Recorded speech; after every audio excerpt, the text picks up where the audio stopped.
السلام علیکم ورحمۃ اللہ وبرکاتہ۔ الحمد للہ نحمده ونستعینه ونستغفره ونؤمن به ونتوکل علیہ ونعوذ باللہ من شرور انفسنا ومن سیئات اعمالنا من يهده الله فلا مضل له ومن يضلل فلا هادي له ونشهد ان لا اله الا الله وحده لا شريك له ونشهد أن سيدنا ونبينا ومولانا محمدا عبده ورسوله صلى الله تعالى عليه وعلى آله وأصحابه وبارك وسلم تسليما كثيرا أما بعد فأعوذ بالله من الشيطان الرجيم بسم الله الرحمن الرحيم الذي خلق الموت والحياة ليبلوكم أيكم أحسن عملا۔ میرے قابل احترام بزرگوں اور دوستوں، اس وقت میں ایک اہم عمل کی دو کوتاہیوں کی طرف آپ کو متوجہ کرنا چاہتا ہوں تاکہ وہ کوتاہیاں دور ہو جائیں۔ ویسے تو ہماری ہر حالت قابل اصلاح ہے اور ہمارا ہر عمل کوتاہیوں سے بھرا ہوا ہے، لیکن بعض اعمال جو بہت اہم ہیں ان میں ہونے والی کوتاہی بہت زیادہ قابل توجہ اور قابل اصلاح ہے۔ یہ کوتاہی عام مردوں، عورتوں، لڑکوں اور لڑکیوں میں پائی جاتی ہے۔ ہم سب کے یہاں جمع ہونے کا اصل مقصد یہی ہے کہ ہم سب اپنی اصلاح کریں اور اپنے اعمال و اخلاق میں جو خرابیاں پائی جاتی ہیں ان کو دور کرنے کی کوشش کریں۔ اللہ تبارک و تعالی ہم سب کو ان کوتاہیوں کو ختم کرنے اور اپنی اصلاح کی فکر عطا فرمائے، آمین۔ وہ اہم ترین عمل جس میں یہ دو کوتاہیاں پائی جاتی ہے وہ نماز ہے۔ یہ 5 وقت کی نماز جو ہم پڑھتے ہیں یہ معمولی عمل نہیں ہے، یہ بہت اہم ترین عمل ہے۔ اللہ تبارک و تعالی اس کی اہمیت ہمارے دلوں میں پیدا کر دیں، آمین۔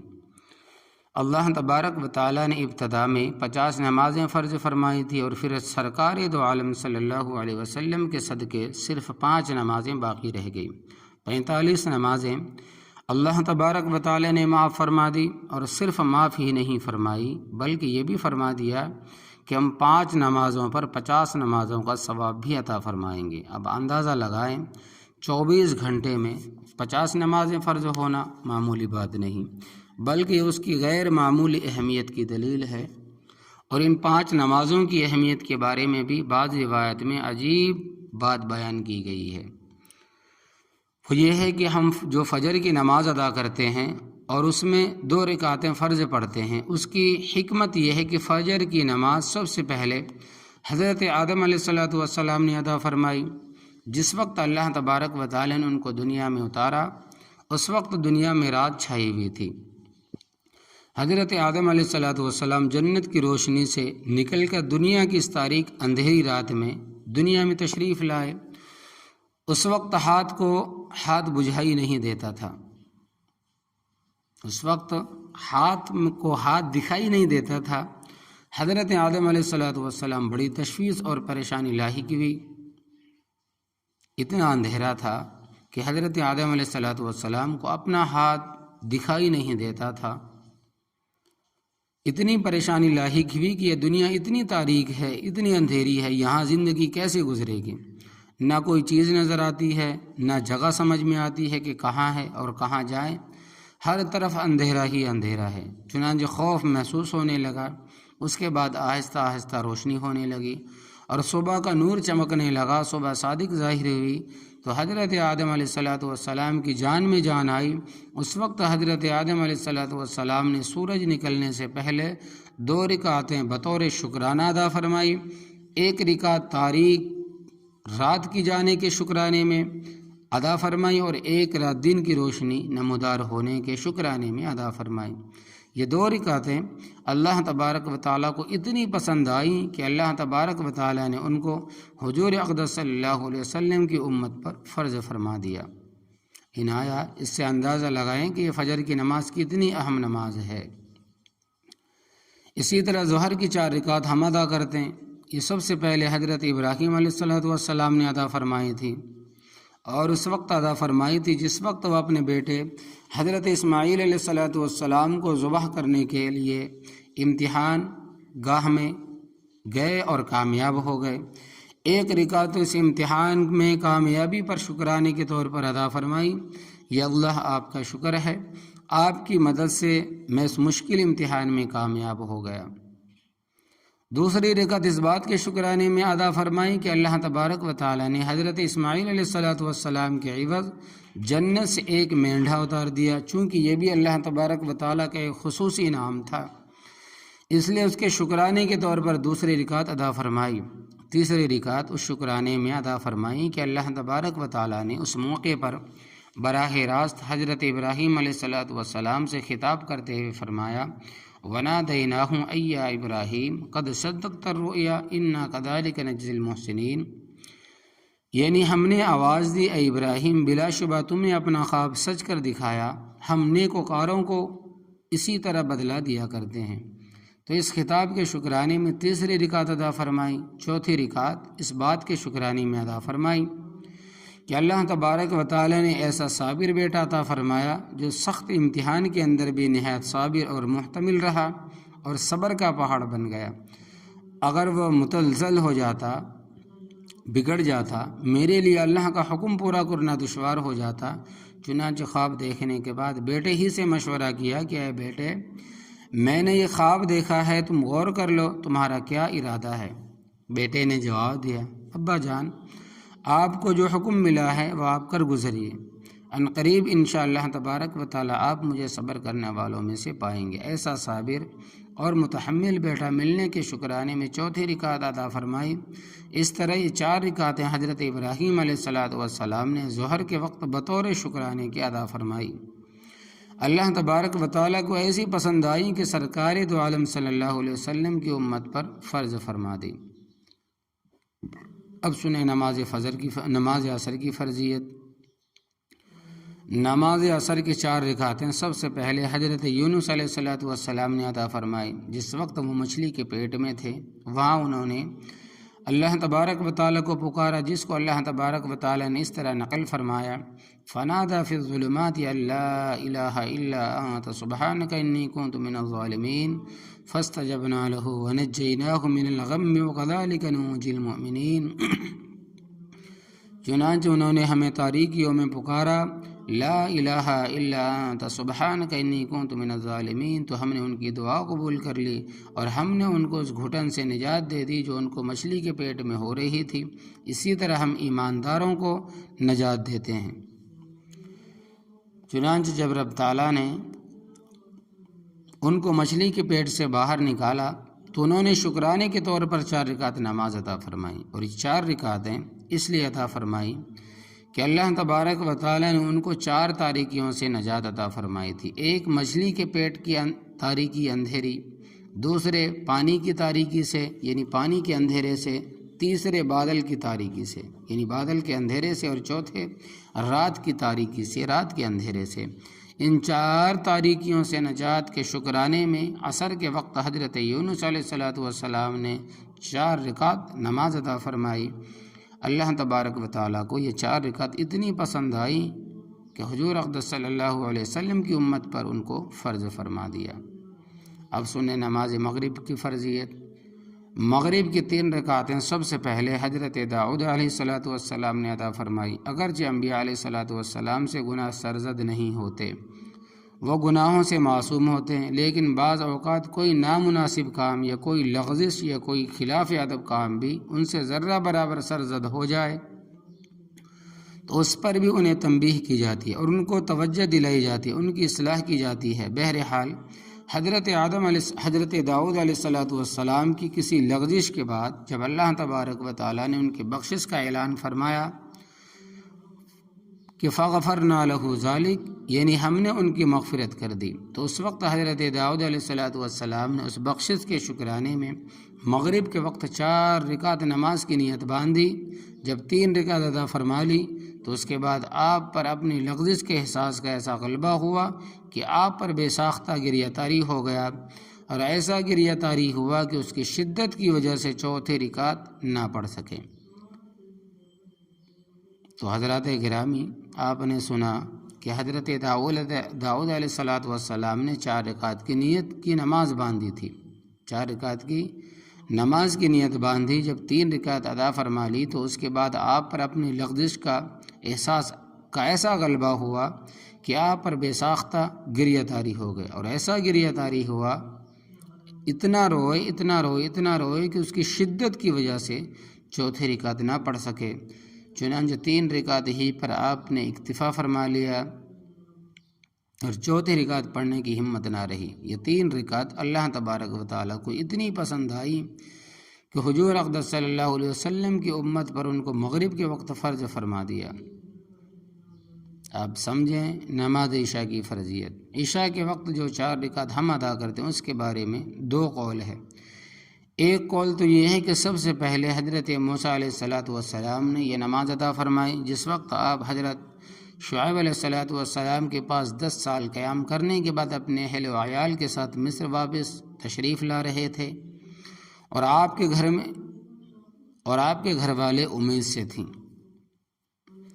ولادت کا وقت قریب تھا، سفر بھی خاصا طویل تھا، یعنی بہت لمبا تھا۔ اس وقت آپ کو بڑی ایک فکر یہ لاحق تھی کہ یہ اتنا لمبا سفر کیسے پورا ہوگا۔ دوسرے اپنے بھائی حضرت ہارون علیہ السلام کی فکر تھی۔ تیسرے فرعون جو آپ کا جانی دشمن تھا، اس کا خوف اور اس کی طرف سے فکر لاحق تھا، اور چوتھے ہونے والی اولاد کی فکر لاحق تھی۔ ان 4 پریشانیوں کے ساتھ آپ سفر کر رہے تھے، پھر سفر کے دوران صحیح راستے سے بھی ہٹ گئے، جس کی وجہ سے پریشانی میں اور اضافہ ہوا۔ اسی پریشانی کے عالم میں چلتے چلتے آپ کوہ طور کے قریب اس کے مغربی اور داہنی جانب پہنچ گئے۔ رات اندھیری، ٹھنڈی، برفانی تھی۔ اہلیہ محترمہ کو ولادت کی تکلیف شروع ہو گئی۔ چقمقاق پتھر سے آگ نہ نکلی۔ اسی حیرانی پریشانی کے عالم میں دیکھا کہ کوہ طور پر کچھ آگ جل رہی ہے۔ آپ نے اپنے گھر والوں سے کہا کہ آپ یہاں ٹھہرے، میں کوہ طور سے آگ کا کوئی شعلہ لے کر آتا ہوں۔ جب کوہ طور پر پہنچے تو اللہ تبارک و تعالیٰ سے ہم کلامی کا شرف حاصل ہوا، اور آپ کو بطور خاص ہم کلامی کی نعمت سے نوازا گیا۔ اللہ تبارک و تعالیٰ نے فرمایا، فلما اتاها نودی یا موسیٰ انی انا ربک فاخلع علیک انک بالوادی المقدس طوی وانا اخترتک فاستمع لما یوحی، سورۃ طٰہٰ۔ پھر جب وہ اس آگ کے پاس پہنچے تو ان کو من جانب اللہ تبارک و تعالیٰ آواز دی گئی کہ اے موسیٰ، میں تمہارا رب ہوں، آپ اپنے جوتے اتار دیں، اس لیے کہ آپ مقدس وادی طویٰ میں ہیں، اور میں نے آپ کو اپنی رسالت کے لیے منتخب کر لیا ہے، لہٰذا جو وحی آپ کی طرف بھیجی جا رہی اس کو غور سے سنیں۔ بہرحال جب اللہ تبارک و تعالیٰ کی جانب سے انعام حاصل ہوا تو آپ کی 4 پریشانیوں کا خاتمہ ہو گیا۔ کسی نے بڑا اچھا شعر کہا ہے، تو ملے تو کوئی مرض نہیں، تو ملے تو کوئی مرض نہیں، نہ ملے تو کوئی دوا نہیں۔ اس موقع پر عشاء کے وقت حضرت موسیٰ علیہ السلام نے ان 4 پریشانیوں سے نجات کے شکرانے میں 4 رکعتیں نماز عطا فرمائیں۔ یہ 4 رکعت اللہ تبارک و تعالیٰ کو اتنی پسند آئیں کہ حضور اقدس صلی اللہ علیہ وسلم کی امت پر ان کو فرض فرما دیا۔ دوسری روایت یہ ہے کہ عشاء کی نماز سب سے پہلے جناب محمد الرسول اللہ صلی اللہ علیہ وسلم نے عطا فرمائی، اس لیے یہ نماز بہت اہم عمل ہے۔ اسی وجہ سے آخرت میں عقائد کے بعد سب سے پہلے نماز ہی کے بارے میں سوال ہوگا۔ حدیث شریف میں آتا ہے کہ جس شخص کی نماز صحیح نکلے گی تو اس کے باقی اعمال بھی صحیح نکلتے چلے جائیں گے، اور خدا نخواستہ اگر کسی شخص کی نماز صحیح نہ نکلی تو پھر اس کے باقی اعمال بھی بگڑے ہوئے اور خراب نکلیں گے، اور وہ مصیبت میں گرفتار ہوتا چلا جائے گا۔ اس لیے نماز کو بہت زیادہ اہتمام کے ساتھ سنوارنے کی ضرورت ہے، اور یوں تو کسی عمل میں بھی کوتاہی نہ ہونی چاہیے، لیکن نماز کے معاملے میں بہت زیادہ توجہ کی ضرورت ہے۔ ہمارے حضرت مولانا مفتی محمد شفیع صاحب رحمۃ اللہ علیہ حضرت عمر فاروق رضی اللہ تعالیٰ عنہ کا یہ بیان سنایا کرتے تھے کہ انہوں نے اپنی خلافت کے دور میں تمام گورنروں کے نام یہ فرمان جاری کیا تھا کہ تمہارے جتنے فرائض اور جتنی ذمہ داریاں ہیں، میرے نزدیک ان میں سب سے اہم چیز نماز ہے۔ جس نے اس کا حق ادا کیا تو میں توقع کرتا ہوں، امید کرتا ہوں کہ وہ باقی فرائض بھی خوشی اسلوبی سے انجام دے گا۔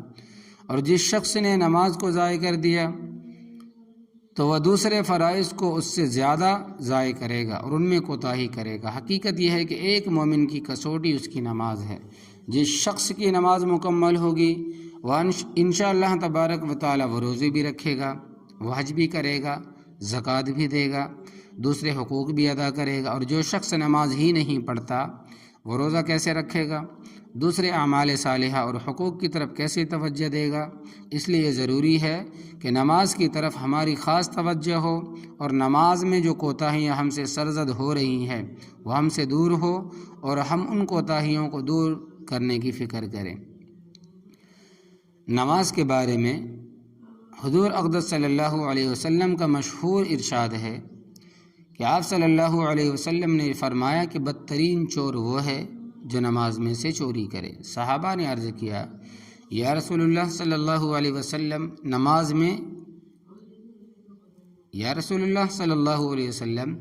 نماز میں سے کیسے چوری کرے گا؟ آپ علیہ السلام نے جواب میں ارشاد فرمایا کہ نماز میں سے چوری یہ ہے کہ نماز رکوع سجدہ صحیح نہ کرے، اچھی طرح نہ کرے، جس طرح سنت کے مطابق ادائیگی ہونی چاہیے اس طرح ان کی ادائیگی نہ کرے، یہ نماز کی چوری ہے۔ یہ کوتاہیاں جو میں ابھی عرض کرنے والا ہوں ان سے آپ کو اندازہ ہوگا کہ ان کی وجہ سے نماز میں کس قدر خرابی اور بگاڑ پیدا ہوتا ہے، اور افسوس کہ ان کی طرف ہماری کوئی توجہ نہیں۔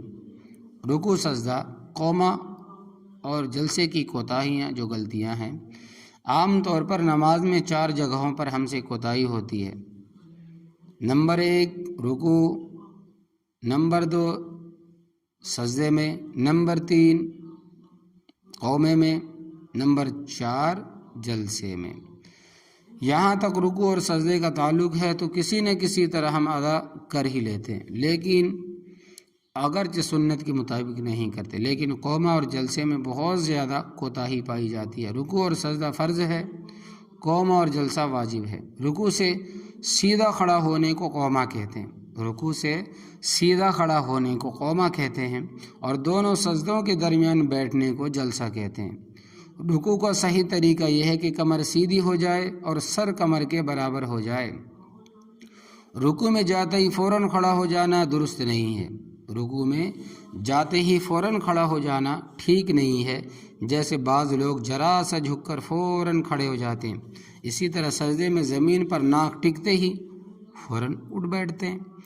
قومہ کا حکم یہ ہے کہ جب ہم رکوع کر کے کھڑے ہوں تو بالکل سیدھے کھڑے ہو جائیں، اس کے بعد سجدے میں جائیں۔ جلسے میں حکم یہ ہے کہ پہلا سجدہ ادا کرنے کے بعد کمر سیدھی کر کے اطمینان سے بیٹھ جائیں، پھر دوسرے سجدے میں جائیں۔ لیکن آپ حضرات نے دیکھا ہوگا بعض لوگ جلدی کی وجہ سے ان دونوں جگہوں پر اپنی کمر سیدھی نہیں ہونے دیتے۔ رکوع سے ذرا سا سر اٹھائیں گے اور ابھی کمر آدھی سیدھی آدھی ٹیڑھی ہوگی، بس فوراً اسی وقت سجدے میں چلے جائیں گے۔ اسی طرح ایک سجدہ کر کے جب بیٹھیں گے تو ابھی پوری طرح بیٹھنے بھی نہیں پائیں گے اور کمر بھی سیدھی نہیں ہوگی کہ فوراً دوسرے سجدے میں چلے جائیں گے۔ اس جلد بازی نے قومے کو بھی خراب کر دیا، جلسے کو بھی خراب کر دیا۔ یاد رکھیں کہ قصداً جان بوجھ کر قومہ میں کمر کو معمولی سا سیدھا کر کے ذرا سی گردن اٹھا کر اور کھڑے ہونے کا صرف ہلکا سا اشارہ کر کے سجدے میں چلے جانے سے نماز فاسد ہو جاتی ہے، ٹوٹ جاتی ہے، ختم ہو جاتی ہے، نہیں ہوتی، اور نماز کو لوٹانا واجب ہو جاتا ہے۔ اس لیے سختی کے ساتھ اس سے پرہیز کریں۔ رکوع اور سجدے کے اندر 3 درجے، ایک درجہ فرض کا ہے، ایک درجہ واجب کا ہے اور ایک درجہ سنت کا ہے۔ معرف السنن اور فرض کا حکم یہ ہے کہ اگر وہ چھوٹ جائے تو نماز نہیں ہوتی، اور فرض کی تلافی سجدہ سہو کرنے سے بھی نہیں ہوگی۔ لہذا اگر فرض ادا نہیں کیا تو سرے سے نماز ہی نہیں ہوگی، دوبارہ وہی نماز پڑھنی پڑے گی۔ واجب کا حکم یہ ہے کہ اگر وہ بھول سے چھوٹ جائے تو سجدہ سہو کرنے سے نماز درست ہو جائے گی، اور اگر جان بوجھ کر واجب چھوڑ دیا تو نماز نہیں ہوگی، دوبارہ پھر پڑھنی ہوگی۔ اور سنت کا حکم یہ ہے کہ اگر اس کو ادا کرے تو وہ باعث اجر و ثواب ہے، بلکہ سنت پر عمل کرنے سے عمل کے اندر نورانیت پیدا ہو جاتی ہے، مقبولیت اور محبوبیت پیدا ہو جاتی ہے۔ اور سرکار دو عالم صلی اللہ علیہ وسلم کی حیت اور آپ کا نمونہ اور آپ کے فعل کے نقل کی بدولت وہ عمل بھی اللہ تبارک و تعالیٰ کے یہاں پاس ہو جاتا ہے۔ اور اگر سنت ادا نہیں کی، صرف فرض و واجب ادا کر لیے، تو یہی کہا جائے گا کہ نماز ہو گئی۔ رکوع اور سجدے کا فرض درجہ۔ قیام سے رکوع میں جانے کے لیے نمازی اپنے جسم کو حرکت دیتا ہے اور جسم کے اوپر والے حصے کو جھکاتا ہے اور دونوں ہاتھوں سے گھٹنوں کو پکڑ لیتا ہے۔ جہاں جا کر یہ حرکت ختم ہو جائے اور جھکنے کا عمل پورا ہو جائے تو سمجھ لو کہ بس فرض ادا ہو گیا۔ اسی طرح جب سجدے میں پیشانی اور ناک زمین سے ٹک گئی تو فرض ادا ہو گیا۔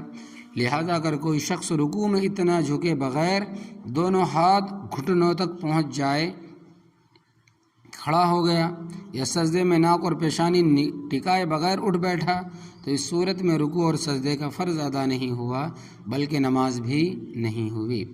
دوسرا درجہ واجب ہے، وہ یہ ہے کہ رکوع اور سجدے میں جانے کے بعد اتنی دیر ٹھہرے رہیں جتنی دیر میں ایک مرتبہ اللہ اکبر یا سبحان اللہ کہہ سکے، تو اتنی مقدار رکوع اور سجدے میں رہنا واجب ہے۔ اگر کسی نے اس میں کوتاہی کی، رکوع اور سجدے میں جانے کے بعد اتنی دیر بھی نہ رکا بلکہ رکوع میں جھکتے اور گھٹنے تک ہاتھ پہنچتے ہی کھڑا ہو گیا، یا سجدے میں زمین پر پیشانی اور ناک ٹکتے ہی بیٹھ گیا، تو اس صورت میں اس نے واجب درجہ چھوڑ دیا۔ اگر جان بوجھ کر چھوڑا یا مسئلہ معلوم نہ ہونے کی وجہ سے ایسا کیا، تو چونکہ احکام شریعت میں جہالت معتبر نہیں ہے، جہالت اعتبار نہیں ہے، اس لیے دونوں صورتوں میں اس کو نماز دوبارہ لوٹانی پڑے گی۔ البتہ اگر بھول کر ایک تسبیح کی مقدار کے برابر رکوع اور سجدہ نہ کیا تو ایسی صورت میں سجدہ سہو کرنا ضروری ہے۔ سجدہ سہو کرنے سے نماز درست ہو جائے گی، اور اگر سجدہ سہو نہیں کیا تو نماز دوبارہ پڑھنا ضروری ہے، یعنی اس کا اعادہ واجب ہے۔ رکوع اور سجدے کا مسنون درجہ یہ ہے کہ کم از کم 3 مرتبہ تسبیحات پڑھی جائیں۔ قومے کے اندر 2 درجے ہیں اور جلسے کے اندر بھی 2 درجے ہیں، ایک درجہ واجب ہے اور ایک درجہ سنت کا ہے۔ تاہم اگر ہم اپنی نمازوں پر غور کریں گے تو یہی نظر آئے گا کہ ہم نماز بھی جلدی پڑھنے کے عادی ہے۔ عام طور پر مردوں کو دکانداری کی وجہ سے جلدی ہوتی ہے، یا نوکر کو ملازمت کی وجہ سے، اور خواتین کو امور خانہ داری کی وجہ سے، یعنی گھر کے کام کاج کی وجہ سے، یا تقریبات میں آنے اور جانے کی وجہ سے، تقریبات یعنی شادی بیاہ میں، فنکشن میں آنے جانے کی وجہ سے جلدی ہوتی ہے۔ گویا دنیا کے ہر کام کی وجہ سے ہماری نمازوں میں تیزی آ جاتی ہے، اور ایسی عجلت آ جاتی ہے، ایسی تیزی آ جاتی ہے کہ اس وقت ہماری نماز اٹھک بیٹھک کے سوا کچھ نہیں رہتی، الا ماشاء اللہ۔ ایسے موقع پر نہ تو قومہ صحیح ہوتا ہے، نہ جلسہ صحیح ہوتا ہے۔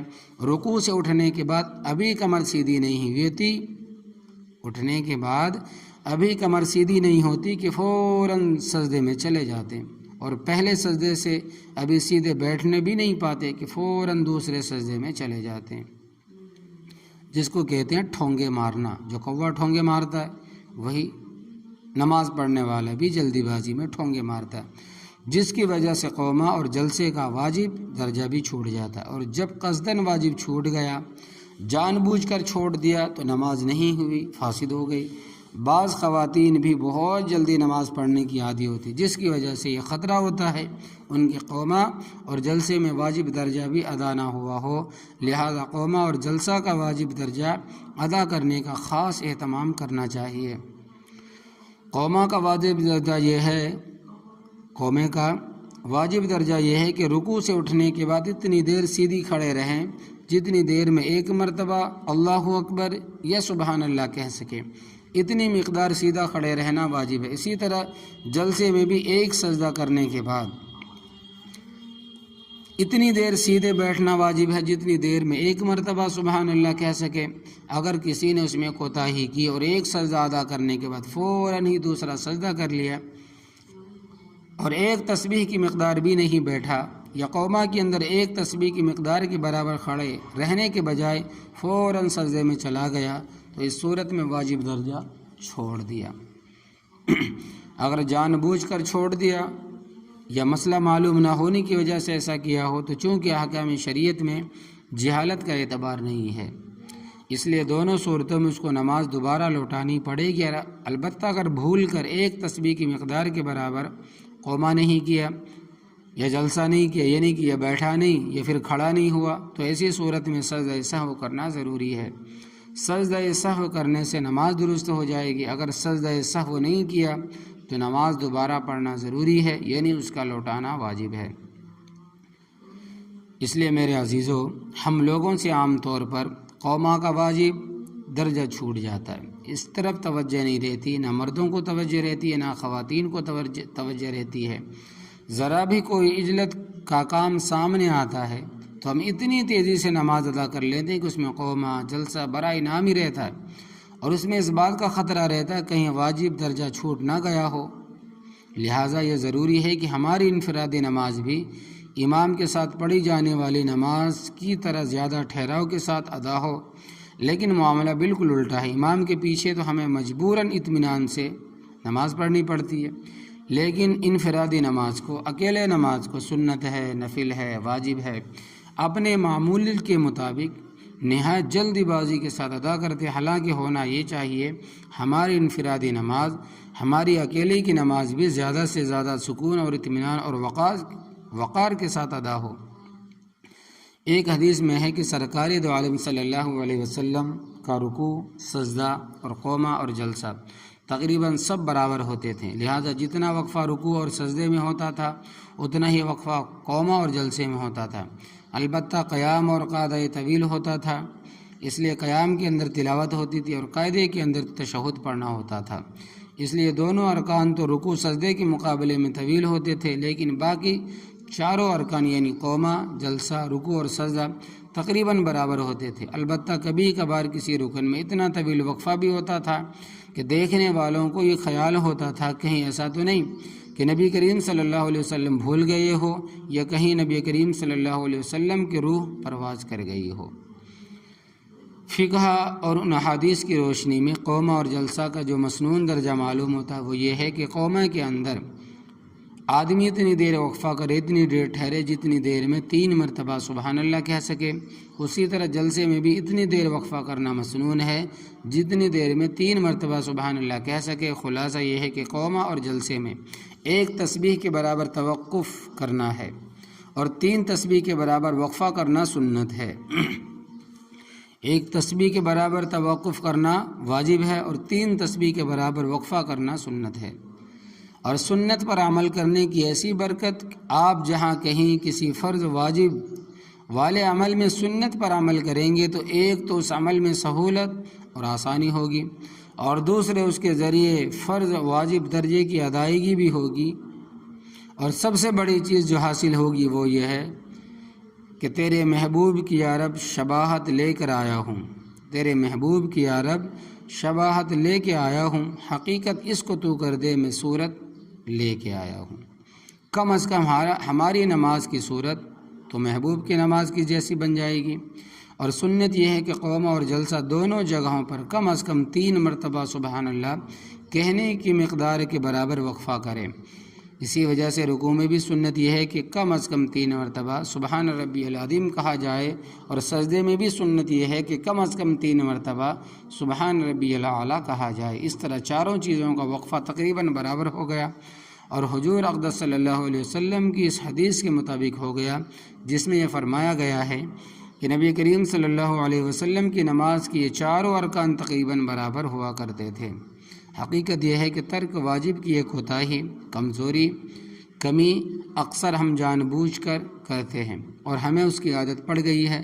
چنانچہ جب ہم امام کے ساتھ فرض نماز پڑھ کر فارغ ہو جاتے ہیں تو دیکھیے کس قدر تیزی رفتاری کے ساتھ سنتیں اور نفل ادا کرتے ہیں۔ اس وقت ہماری نماز کس قدر تیزی اور رفتاری کے ساتھ ادا ہوتی ہے، رکوع سجدے کتنی تیزی کے ساتھ ادا ہوتے ہیں۔ ایسے موقع پر ہمیں حضور اقدس صلی اللہ علیہ وسلم کی وہ حدیث یاد رکھنی چاہیے جس میں حضور اقدس صلی اللہ علیہ وسلم نے ارشاد فرمایا کہ جو شخص نماز کو بری طرح پڑھے، جو شخص نماز کو بری طرح پڑھے، اچھی طرح نہ پڑھے، وقت کو بھی ٹال دے، وضو بھی اچھی طرح نہ کرے، رکوع اور سجدے بھی اچھی طرح نہ کرے، تو وہ نماز بری صورت میں، سیاہ رنگ میں، کالے رنگ میں بد دعا دیتی ہوئی جاتی ہے کہ اللہ تجھے بھی ایسا ہی برباد کر دے جیسا تو نے مجھے ضائع کیا، برباد کیا۔ اس کے بعد وہ نماز پرانے کپڑے میں لپیٹ کر نمازی کے منہ پر مار دی جاتی ہے۔ یعنی جو شخص عجلت، تیزی، جلد بازی کے ساتھ نماز ادا کرتا ہے اور کوے کی طرح چند ٹھونگے مار لیتا ہے، تو جب وہ سلام پھیر کر نماز سے فارغ ہوتا ہے تو وہ نماز ایک کالے کپڑے میں لپیٹ کر نمازی کے منہ پر مار دی جاتی ہے۔ وہ نماز اس کے لیے نہ تو باعث نور ہوتی ہے، نہ باعث نجات ہوتی ہے، اور جس نماز کو بڑے آرام، سکون اور وقار کے ساتھ ادا کیا جاتا ہے، وہ نماز ایک روشن اور چمکدار شکل میں اس سے جدا ہوتی ہے اور نمازی کے لیے باعث نجات بن جاتی ہے۔ ایک مرتبہ حضور اقدس صلی اللہ علیہ وسلم کی مسجد نبوی میں ایک صاحب تشریف لائے۔ انہوں نے آ کر جلدی جلدی نماز پڑھی اور نماز سے فارغ ہونے کے بعد نبی کریم صلی اللہ علیہ وسلم کی خدمت میں حاضر ہو کر سلام کیا۔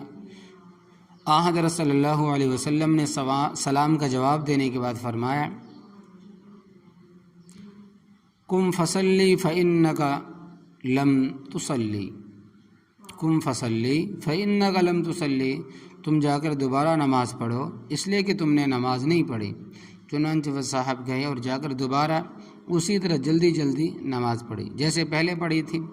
نماز کے بعد پھر حضور اقدس صلی اللہ علیہ وسلم کی خدمت میں حاضر ہوئے اور سلام عرض کیا۔ حضرت صلی اللہ علیہ وسلم نے سلام کا جواب دینے کے بعد پھر وہی فرمایا، قم فصلی فإنک لم تصلی، تم جا کر دوبارہ نماز پڑھو اس لیے کہ تم نے نماز نہیں پڑھی۔ وہ صاحب پھر گئے، اسی طرح جلدی جلدی نماز پڑھی، پھر آ کر حاضر خدمت ہو کر سلام کیا۔ حضرت صلی اللہ علیہ وسلم نے سلام کا جواب دیا اور فرمایا کہ قم فصلی فإنک لم تصلی، دوبارہ جا کر نماز پڑھو اس لیے کہ تم نے نماز نہیں پڑھی۔ ان صاحب نے کہا کہ یا رسول اللہ صلی اللہ علیہ وسلم، مجھے تو اسی طرح نماز پڑھنی آتی ہے، آپ ہی ارشاد فرمائیں کہ مجھے کس طرح نماز پڑھنی چاہیے تاکہ میں اس طریقے سے نماز ادا کروں۔ اس کے بعد حضرت صلی اللہ علیہ وسلم نے ارشاد فرمایا کہ جب تم نماز کے لیے کھڑے ہو تو اطمینان کے ساتھ قرآن کریم کی قرأت کرو، تلاوت کرو، اس کے بعد اطمینان کے ساتھ رکوع کرو اور پھر قوما کرو، اور پھر جب قوما کرو تو پورے اطمینان اور سکون کے ساتھ کھڑے رہو۔ اس کے بعد جب تم سجدے میں جاؤ تو سجدے میں بھی تم پر اطمینان اور سکون کی کیفیت طاری رہے، اور سجدے کے بعد جب تم جلسہ کرو یعنی بیٹھو تو جلسے میں بھی تم پر اطمینان اور ٹھہراؤ کی کیفیت باقی رہے۔ اسی طرح باقی نماز بھی ٹھہر کر اطمینان اور سکون کے ساتھ انجام دو۔ یہ آپ نے ان صاحب کو تعلیم دی۔ تو اس حدیث میں بھی حضور اقدس صلی اللہ علیہ وسلم نے رکوع، سجدہ، قوما، جلسہ کو خاص طور پر ذکر فرمایا ہے۔ یہ چاروں ارکان بھی نہایت اطمینان کے ساتھ ادا ہوں اور باقی نماز بھی سکون اور اطمینان کے ساتھ انجام پائے، مگر زیادہ تر عجلت انہی چاروں ارکان میں پائی جاتی ہے۔ رکوع اور سجدے میں تو تسبیح مقرر ہے، 3 تسبیح سے کم نہ کریں، اور یہ ادنا درجہ ہے، اس سے زیادہ بھی پڑھ سکتے ہیں، 5 مرتبہ یا 7 مرتبہ یا 9 مرتبہ یا 11 مرتبہ پڑھ لے، اور جتنا زیادہ ہو جائے اتنا بہتر ہے، البتہ درمیانہ درجہ افضل ہے، درمیانہ یعنی کہ 5 بار یا تو 7 بار۔ اس لیے حضور اقدس صلی اللہ علیہ وسلم کا ارشاد ہے، خیر الامور اوساطها، یعنی درمیانہ درجہ بہتر ہے، اس لیے ادنا درجے سے اوپر رہنا چاہیے۔ لہٰذا ہماری عام نمازوں میں رکوع اور سجدے کی تسبیح کم از کم 5 مرتبہ تو ہونی چاہیے۔ قوما کے اندر حضور اقدس صلی اللہ علیہ وسلم سے کچھ دعائیں منقول ہیں، وہ دعائیں یاد کر لینی چاہیے، اس لیے کہ ایک طرف تو وہ حضور اقدس صلی اللہ علیہ وسلم کی مانگی ہوئی دعائیں ہیں، وہ سرکاری دعائیں ہیں، یعنی نبی کریم صلی اللہ علیہ وسلم کی دعائیں ہیں۔ اللہ تبارک و تعالیٰ نے وہ دعائیں حضور اقدس صلی اللہ علیہ وسلم پر القاء فرمائی، اور ان کے ذریعہ حضور اقدس صلی اللہ علیہ وسلم نے اللہ تبارک و تعالیٰ سے مانگا اور اللہ تبارک و تعالیٰ نے عطا فرما دیا۔ اسی طرح جو امتی بھی ان کو پڑھ کر اللہ تبارک و تعالیٰ سے مانگے گا تو اللہ تبارک و تعالیٰ اس کو بھی انشاءاللہ تبارک و تعالیٰ نواز دیں گے۔ قوما کے اندر ایک دعا بہت ہی آسان ہے جس کا واقعہ بھی بڑا عجیب و غریب ہے۔ وہ یہ ہے کہ ایک مرتبہ نبی کریم صلی اللہ علیہ وسلم صحابہ کرام رضی اللہ عنہم کو نماز پڑھا رہے تھے۔ نماز کے دوران جب آپ صلی اللہ علیہ وسلم نے قوما کے اندر سمیع اللہ لمن حمدہ فرمایا تو ایک صحابی نے آپ کے پیچھے ربنا لک الحمد کہنے کے بجائے ربنا لک الحمد کہنے کے بعد حمدن کثیرن طیبا مبارکن فیہ یہ کلمات بھی کہے۔ جب حضور اقدس صلی اللہ علیہ وسلم نماز سے فارغ ہوئے تو آپ صلی اللہ علیہ وسلم نے صحابہ کرام رضی اللہ عنہم سے پوچھا کہ قوما کے اندر یہ کلمات کس نے کہے تھے؟ جن صحابی نے وہ کلمات ادا کیے تھے انہوں نے کہا کہ حضور یہ کلمات میں نے ادا کیے تھے۔ حضور اقدس صلی اللہ علیہ وسلم نے فرمایا کہ جس وقت تم نے یہ کلمات ادا کیے اس وقت میں نے دیکھا کہ 30 فرشتے اس کلمے کو لینے کے لیے لپکے تاکہ سب سے پہلے اس کلمے کو لے کر ثواب لکھیں۔ اس سے معلوم ہوا کہ یہ مبارک کلمات ہے، ان کے پڑھنے سے 3 مرتبہ سبحان اللہ کہنے کا وقفہ بھی حاصل ہو جاتا ہے اور ان کو یاد کرنا بھی آسان ہے، اس لیے ان کو یاد کر لینا چاہیے اور نماز میں قوما کے اندر ان کلمات کو پڑھ لینا چاہیے۔ قوما کس کو کہتے ہیں؟ جو ہم رکوع سے اٹھنے کے بعد کھڑا ہوتے ہیں، یہی کھڑا ہونا قوما ہے۔ تو اس وقت جب ہم کہتے ہیں کہ ربنا لک الحمد یعنی سمیع اللہ لمن حمدہ کے بعد ربنا لک الحمد کہتے ہیں تو اس کے بعد یہ دعا پڑھ لینا چاہیے، ربنا لک الحمد حمدا کثیرا طیبا مبارکا فیہ۔ تو ان کے پڑھنے سے واجب درجہ بھی ادا ہو جائے گا، سنت درجہ بھی ادا ہو جائے گا۔ ویسے تو اور دعائیں بھی منقول ہیں لیکن ان میں سے یہ دعا اور کلمات بہت آسان ہے۔ 2 سجدوں کے درمیان کی دعا، اور 2 سجدوں کے درمیان بھی مختلف دعائیں منقول ہیں، ان میں سے ایک دعا سہل اور آسان ہے، بہت آسان ہے، جو حضرت علی رضی اللہ تعالیٰ عنہ سے منقول ہے کہ جب حضرت علی رضی اللہ تعالیٰ عنہ پہلا سجدہ کر کے بیٹھتے تھے تو اس وقت یہ دعا پڑھتے تھے، اللہم اغفر لی اللہم اغفر لی اللہم اغفر لی، اے اللہ مجھے بخش دے، اے اللہ مجھے بخش دے، اے اللہ میری مغفرت کر دیجیے۔ یہ کلمات 3 مرتبہ کہہ لیں اور 3 مرتبہ کہنے میں جلسہ کا واجب درجہ بھی ادا ہو جائے گا اور سنت درجہ بھی ادا ہو جائے گا۔ اور اگر ہو سکے تو وہ دعا بھی کر لیں جو ابو داؤد شریف میں منقول ہے، حضور اقدس صلی اللہ علیہ وسلم 2 سجدوں کے درمیان یہ دعا پڑھا کرتے تھے، اللہم اغفر لی ورحمنی وعافنی وہدنی ورزقنی، اے اللہ میری بخشش فرما، اے اللہ مجھ پر رحم فرما، اے اللہ مجھے عافیت عطا فرما اور مجھے ہدایت عطا فرما اور مجھے روزی عطا فرما، یعنی رزق جسمانی بھی عطا فرما اور رزق روحانی بھی عطا فرما۔ یہ کلمات کتنے پیارے اور کتنے آسان ہیں اور دنیا و آخرت کی تمام بھلائیوں اس میں جمع ہو گئی ہیں۔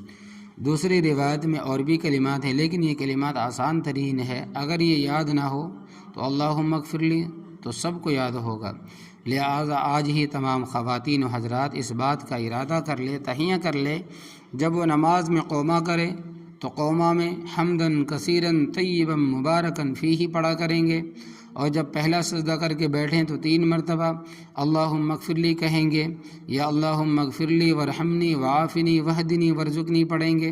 خلاصہ یہ ہے کہ ہمیں انفرادی نمازوں میں ان دعاؤں کو پڑھنے کا معمول بنا لینا چاہیے۔ ان کو پڑھنا اگرچہ سنت غیر مؤکدہ ہے، ان کو پڑھنا اگرچہ سنت غیر مؤکدہ، مگر ہمیں تو نبی کریم صلی اللہ علیہ وسلم کی اتباع میں ان دعاؤں کا انجام دینا ہے۔ اور امام چونکہ ہلکی نماز پڑھانے کا پابند ہے کیونکہ امام کے پیچھے ہر قسم کے مقتدی ہوتے ہیں، کوئی بیمار ہوتا ہے، کوئی کمزور ہے، کوئی ضرورت مند ہے، اور ان دعاؤں کے پڑھنے کی وجہ سے نماز طویل ہو سکتی ہے، اس لیے اگر امام ان دعاؤں کو نہ پڑھے تو اس میں کوئی حرج نہیں، لیکن جب ہم اپنی نماز انفرادی طور پر پڑھیں، یعنی اکیلے نماز پڑھیں، انفراداً پڑھیں، چاہے وہ فرض نماز ہو یا واجب ہو یا سنت ہو یا نفل، سب میں ان دعاؤں کو پڑھ سکتے ہیں۔ بہرحال یہ وہ کوتاہیاں ہیں جو ہماری نمازوں میں پائی جاتی ہے، خواتین کی نمازوں میں بھی، مردوں کی نمازوں میں بھی، اس لیے ہم سب کو ان کوتاہیوں کو دور کرنے کی طرف توجہ کرنی چاہیے تاکہ ہماری نماز ان تمام کوتاہیوں سے پاک ہو کر سنت کے مطابق ہو جائے۔ حضرت مولانا مفتی محمد تقی عثمانی صاحب دعوت برکاتہم نے ایک رسالہ لکھا جس کا نام ہے نمازیں سنت کے مطابق پڑھیں۔ وہ کتابچہ پڑھنے کے لائق ہے، ہر گھر میں اس کا ہونا ضروری ہے اور اس کے مطابق نماز پڑھنے کی عادت ڈالنی چاہیے۔ میرے عزیزو، ہر کام توجہ اور محنت ہی سے ہوتا ہے۔ اگر توجہ دیں گے اور محنت کریں گے تو انشاءاللہ تبارک و تعالی ہماری نماز درست ہو جائے گی اور یہ تمام کوتاہیاں دور ہو جائیں گی۔ خواتین کا طریقہ نماز، مردوں کی نماز کا طریقہ تو حضرت مولانا مفتی محمد تقی عثمانی صاحب مد ذلہم نے کتابچے کی شکل میں لکھ دیا ہے، اور حضرت والا مد ذلہم نے اگرچہ اس رسالے کے آخر میں خواتین کے طریقہ نماز کے بارے میں ضروری ہدایات دی ہے، لیکن جب میں نے حضرت والا کا یہ رسالہ دیکھا تو مجھے خیال آیا اسی طریقے سے خواتین کے طریقہ نماز کے بارے میں بھی ایک کتابچہ ہونا چاہیے جس میں تکبیر اولیٰ لے کر سلام تک تمام ارکان کی ادائیگی صحیح کیفیت کے ساتھ موجود ہو۔ چنانچہ اللہ تبارک و تعالیٰ کے فضل و کرم سے میں نے حضرت والے کا یہ رسالہ سامنے رکھ کر اسی کے مطابق تکبیر اولیٰ سے لے کر سلام تک کا خواتین کا طریقہ نماز الگ سے تحریر کر دیا ہے۔ اس کا نام ہے خواتین کا طریقہ نماز۔